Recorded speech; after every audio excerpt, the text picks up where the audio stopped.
Hello everyone, and welcome to my tagging guide for Death Knights. In this guide I'll go through the glyph, talent, abilities or cooldowns, gem enchants and reforge that you should choose as a Death Knight. You can see the abilities and see these as rotation if you want that. Let us start at the glyphs. That will be the easiest place, I suppose. Now, first of all, I like to do the Death Strike because I like hitting very hard and that makes me happy, always. The next is Hard Strike. I like to take the Hard Strike glyph because more damage is making me happy as before, and the Rune Strike of course. Another reason to choose these three is that these are your main attacks, and technically if you follow this guide, your only attacks. The next glyph I want to choose is Vampiric Blood, Rune Tap and Anti-Magic Shield. Anti-Magic Shield because it's only a 5-second buff already, so 7 seconds isn't much of an upgrade, but it's almost but it's like 50% extra time, and that's a lot. Rune Tap because in a raid your party members always need extra health. And Vampiric Blood. First of all, I have the 4-step bonus. That means that my Vampiric Blood will go to all my raid and party members. And with this they won't get extra health, but they'll get healed a lot more, and that is very sweet for AoE healing in raids.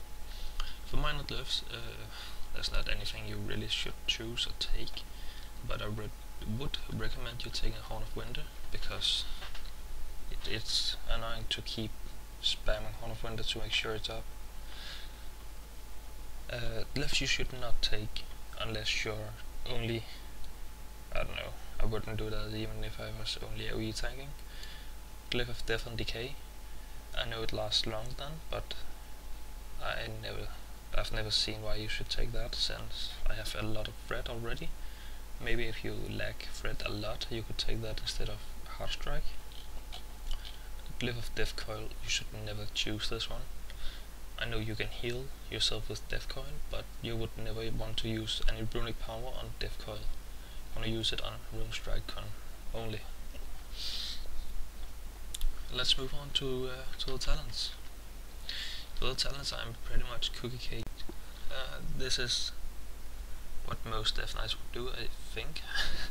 I can't tell since I'm not most Death Knights, but I think this is a fairly good way to do it.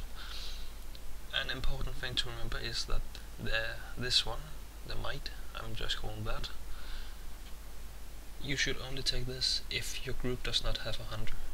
Which means if you're Puggery, I will take this no matter what, because you don't know if you're in a group with a hunter or not.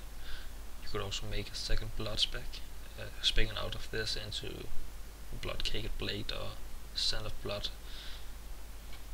The Epidemic, this one, normally your disease will last for about 20 seconds. With this one it would last for 30, and that means you only need Outbreak, because then you can just reapply it whenever they're about to run out. Very good, to be honest. Lichborn, well, here comes the Death Coil thing. Death Coil can heal an undead person, which means that if you become undead like this ability does, you can heal yourself with it. That's not bad, you know. Now let's move on to abilities you want to use. I'm just gonna take it like this because it may be very hard to see on my action bar, but Blood Presence is shouldn't even be questioned if that's the one you're gonna use. Blood Tap. Yeah, you use a Blood Tap to get another death rune.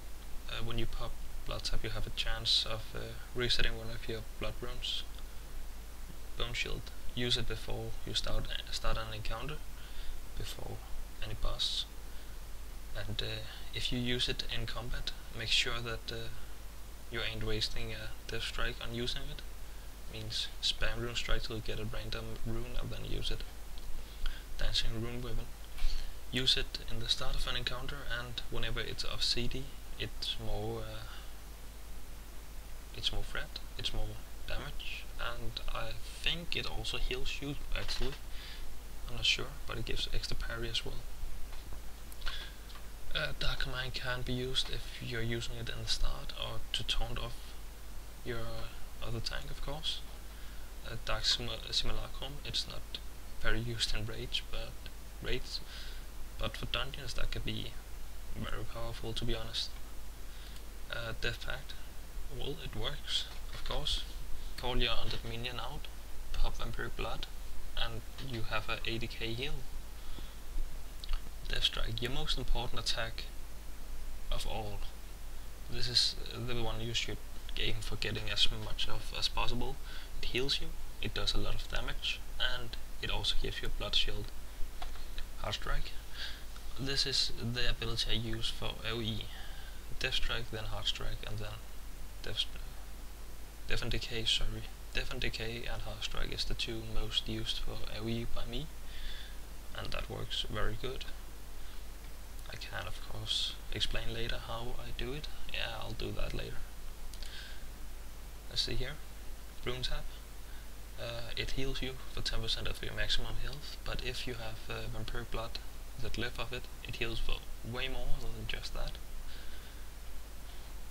What else we got? Vampiric Blood, of course, and I'd said that already, but it heals you more. Is there any other abilities you want to use? Of course. You got a Horn of Winter. You should just keep this all the time. It will increase your parry and your dodge. You can see this here now, and both should be increased as I use this. Oh, it seems like they removed the dodge from a guillotine, but my parry got way higher, to be honest.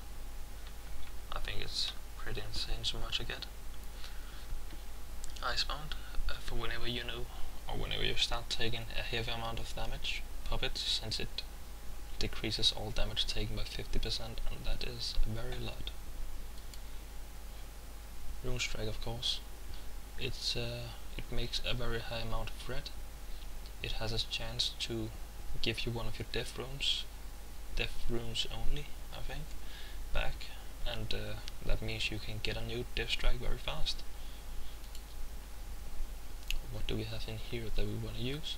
We want to use Outbreak all the time. There's three reasons you want to use Outbreak all the time. The first one is because it applies Frost Fever. Frost Fever reduces the target's melee and ranged speed by 20%. That's a lot. I don't know if it's in here, but we can go in because I'm spec'd into Scarlet Fever. That means my Blood Plague will make the target do 10% less physical damage. And yes, that is again very good, you take less damage. Anti-Magic Shell. You want to use this whenever you see a spellcaster start casting on you. Use it